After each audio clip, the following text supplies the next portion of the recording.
Konnichiwa minasan, c'est Vince. Salut le peuple. Aujourd'hui nous allons parler d'un manga écrit et dessiné par One, qui n'est autre que le créateur de One Punch Man. Nous allons parler de Mob Psycho 100. À tes souhaits. Bon, si vous préférez, Mob Psycho 100.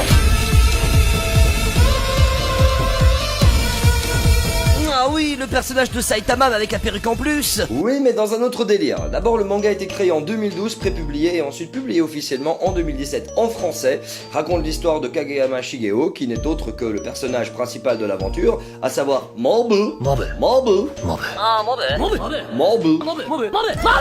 C'est un élève de 4ème secondaire qui dispose de pouvoirs psychiques phénoménaux, tout est dans la tête, il peut mettre une claque à tout le monde. Martial Manhunter, Green Lantern, tu le balayes. Professeur Xavier, tu le balayes. Psychomantis pour les connaisseurs, il se fait balayer. Alors le gars, il est gentil, il est adorable, voilà, il a une tête de poker face comme ça, le gars, tu vois, qu'il a pas envie de faire du mal aux autres êtres humains, et donc il se retient, jusqu'au moment où... Il pète un câble. Ouais, un peu comme toi quand tu te plains de ne pas être en couleur. Ouais, d'ailleurs parlons-en, c'est quand que tu me fais passer en chromatique? Jamais, je t'ai déjà dit, on n'a pas de budget. J'en ai marre d'être en noir et blanc. Fini d'être le clown de service. La vieille comédie des temps modernes. Je veux la liberté des nuances. Je veux de la perception visuelle de la lumière. Du JPEG Full HD. Oublie ça n'arrivera pas, en tout cas pas dans cette vidéo. Ah, tu m'énerves, je vais pas pouvoir me retenir très longtemps. Pour revenir à Mob Psycho 100, ce qui moi m'a vachement fait marrer dans ce manga, c'est son mentor. Et c'est un escroc, c'est un menteur, le mec, il poste des annonces, les gens viennent le voir en disant ouais bonjour, voilà, ce serait pour j'ai besoin de vous parce que le mec est chasseur de fantômes. Sauf que le mec n'a aucun pouvoir et il devient le mentor du héros. Et c'est ça qui est hallucinant.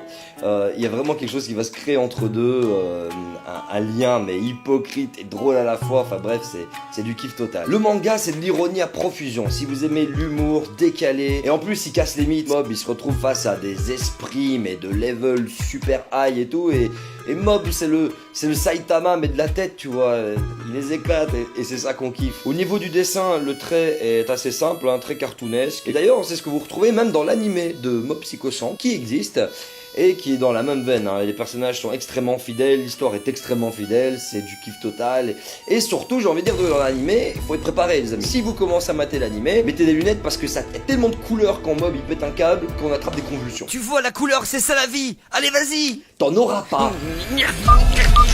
Et pendant l'écriture de cette vidéo, pendant que j'étais en train de zapper un petit peu là sur internet, j'ai découvert en fait que Netflix venait de sortir la série en live action, donc avec des vrais personnages, des acteurs. Alors c'est sympa, j'ai regardé vite fait, voilà, on est dans l'humour japonais, hein, on est dans le surjeu, le nani. Puis les effets spéciaux, bon n'en parlons pas. On a l'impression qu'ils ont fait ça avec Paint, hein, ou avec iMovie, vraiment. Les effets spéciaux, c'est les plus pourris que j'ai vus depuis très longtemps. Bon, ils sont quand même mieux faits que mon personnage d'un autre univers parallèle. Quoi? Mais tu te fous de ma gueule? Mob Psycho 100 disponible chez nous en magasin Manga Brussels, et je vous dis à bientôt.